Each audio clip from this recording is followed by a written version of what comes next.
Zee 24 तास एक पाऊल पुढे। अत्यंत महत्त्वाची बातमी, मुंबई सारा सहारा मार्केटमध्ये आग लागलेली आहे। आतापर्यंत अग्निशमन दलाच्या 12 गाड्या ज्या आहेत त्या घटनास्थळी रवाना झाल्याची माहिती कळते आहे।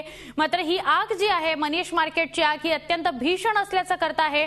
आपण पाहतो आहोत अग्निशमन दलाचे जे कार्यकर्ते आहेत किंवा त्यांचे जे अधिकारी आहेत ते आग विझवण्याचा प्रयत्न करतायत। काय एकंदर घडामोडी घडतायत या सगळ्या संदर्भात आपण माहिती घेणार आहोत आमचे प्रतिनिधी दिनेश मौर्या यांच्याकडून। दिनेश, आत्ताची काय परिस्थिती आहे? आग किती भयंकर आहे?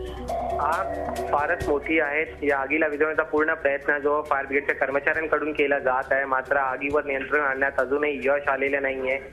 जितका कमी वेळात या आगीने इतकं भयंकर रूप घेतलेलं आहे त्याला बघता कुठेतरी या आगीवर संशय निर्माण केला जातो की नेमकी आग का लागली आहे की लावण्यात आलेली आहे। हा प्रश्न या आगीला बघितल्यानंतर निर्माण झालेला आहे। सध्या तरी फायर ब्रिगेडच्या 15 गाड्या आणि त्याचबरोबर 10 वॉटर टँकर या आगीला विझवण्याचा पूर्ण प्रयत्न करत आहेत। आग जी आहे ती हळू वाढतच चाललेली आहे, त्यामुळे कुठेतरी संपूर्ण ऑपरेशन मध्ये फायर ब्रिगेडच्या कर्मचाऱ्यांना त्रास होता। पण लवकरात लवकर कशा प्रकारे या आगीवर नियंत्रण आणलं जावं यासाठी प्रयत्न आहे जो अग्निशमन दलाच्या अधिकाऱ्यांकडून केला जात आहे। नक्की आम्हाला दिनेश सांगाल, नक्की मनीष मार्केटच्या कोणत्या भागामध्ये आग लागलेली आहे आणि आता आग विझवण्याचं काम युद्धपातळीवर सुरू आहे, त्याच्यामध्ये काही अडचणी येत आहेत का? कारण आजूबाजूचा परिसर आणि एकंदर तिथली परिस्थिती पाहता हे बघा, हा ज्या ठिकाणी मनीष मार्केट आहे त्याच्या बाजूला सारा सहारा मार्केट आहे, त्याच्या मागच्या बाजूला गोदाऊनच्या भागातून ही आग जी सुरू झालेली आहे आणि आता ही आग हळूहळू पुढे येत चाललेली आहे।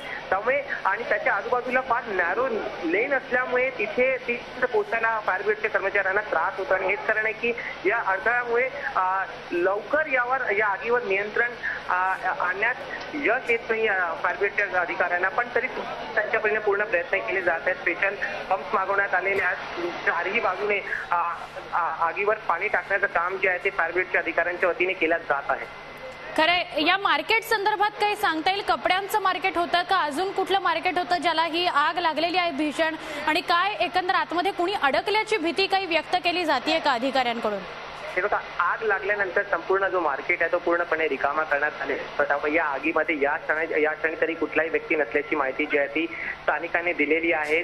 आणि या संपूर्ण मार्केटमध्ये हा इलेक्ट्रॉनिक मार्केट होतं, त्याचबरोबर इतरही गुड्सचे सामान इथे विकले जायचे होते। पण पूर्ण काही महिन्यापूर्वीच या सारा आणि मनीष मार्केटमध्ये भयंकर आग लागलेली होती आणि त्यानंतर या पूर्णपणे रिकन्स्ट्रक्शन करण्यात आलं।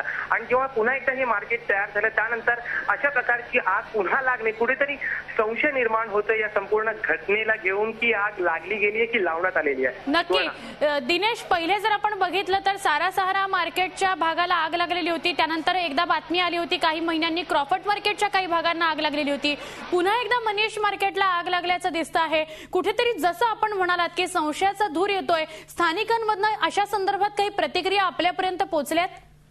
हे बघा, स्थानिकांचं इतकंच म्हणणं आहे की कदाचित हा कट असावा, कारण की एकाच ठिकाणी इतक्या वेळी आग लागणे कुठेतरी नक्कीच यामध्ये कोणाचा तरी हात असावा असा दावा जो आहे तो इतर जे स्थानिक आहेत आणि दुकानदार आहेत त्यांच्या वतीने केला जात आहे। मात्र अधिकृतरित्या कुठलाही पोलीस अधिकारी किंवा फायर ब्रिगेडचे अधिकारी या कन्क्लुजनवर येत नाही आहेत। एकदा का ही आग भिजली त्यानंतरच या संपूर्ण तपासानंतरच कळेल की ही आग लावली गेली की ऑटोमॅटिकली लावण्यात आली होती। या सगळ्या प्रश्नांची उत्तर शकणार आपल्याला। सध्या आपण म्हणू शकतो की आग भयंकर रूप घेत आहे। झी 24 तास एक पाऊल पुढे।